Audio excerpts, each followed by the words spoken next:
তো হ্যালো বন্ধুরা, দেখো আমি বলেছিলাম একটা চমকপ্রদ ব্লাউজ দেখাবো। সেই ব্লাউজ তৈরি করার জন্য আমি এখানে থেকে গামছা তুলে নেব।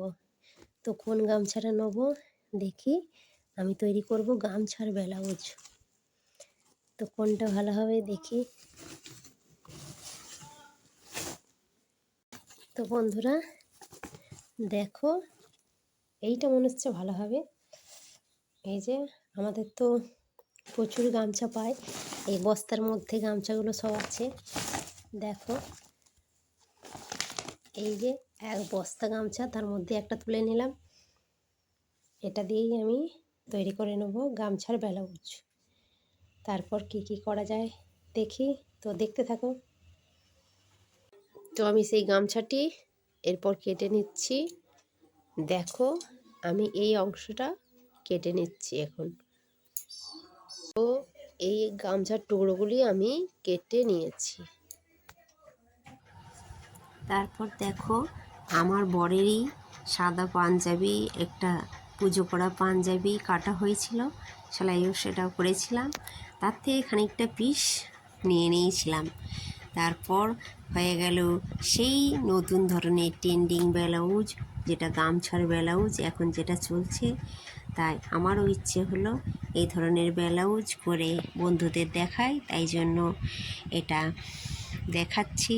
তো কার কেমন লাগছে তোমরা অবশ্যই বলবে। তো ব্লাউজটা দেখো, দেখতে থাকো, ভালো লাগবে অবশ্যই। আর ভালো লাগলে অবশ্যই ফলো করবে আর পেজটাকে লক্ষ্য করবে। এরপর দেখো ব্লাউজটা আমি কিভাবে তৈরি করছি, এই দেখে নাও।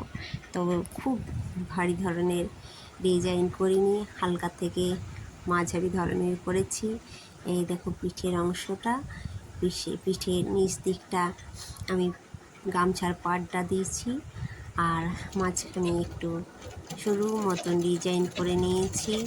এই যে সেলাইয়ের সেই একটু অংশ, সেটাও একটু দেখিয়ে নিচ্ছি কেমনভাবে সেলাইটা করছি, সেটা একটু দেখে নাও।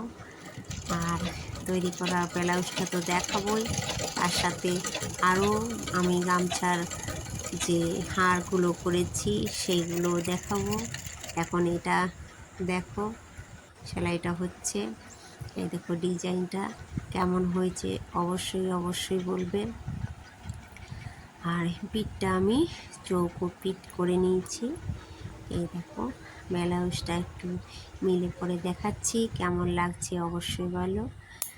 এই দেখো ব্লাউজগুলো, এরপরে পুরো সম্পূর্ণ ব্লাউজটা তৈরি হওয়ার পর যে ফিটিংসটা করা হয় সেই সেলাইটাও আবার করে নিলাম।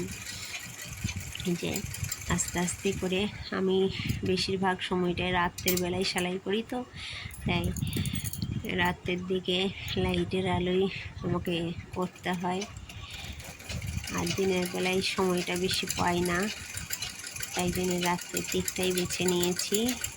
রাত্রেবেলায় যেটুকু সময় পাই সেইটুকুই আমি সেলাই করে নিই। এই দেখো রাত্রের বেলায় লাইট জ্বেলে সেলাই করা হচ্ছে।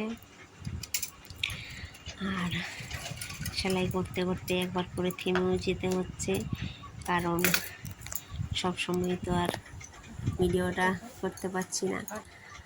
এই দেখো এরপর ওপর তুলে খানিকটা দেখিয়ে নিচ্ছি, তো দেখে নাও ভালো করে।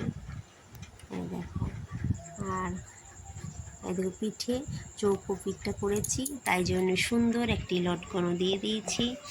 সেই পিঠে বাঁধা খুব সুন্দরভাবে ফিটিংস হয়ে গেছে। তো তোমাদের কেমন লাগছে দেখে অবশ্যই বলবে। সিম্পলের উপর করেছি, এটি পুজো দিতে যাওয়ার জন্য শাড়ির সাথে খুব ভালো লাগবে। পুজো করানোর সময় এই ব্লাউজগুলো খুব ভালো লাগে, তাই সাদা শাড়ি আর এই ধরনের ব্লাউজ খুবই ভালো লাগবে।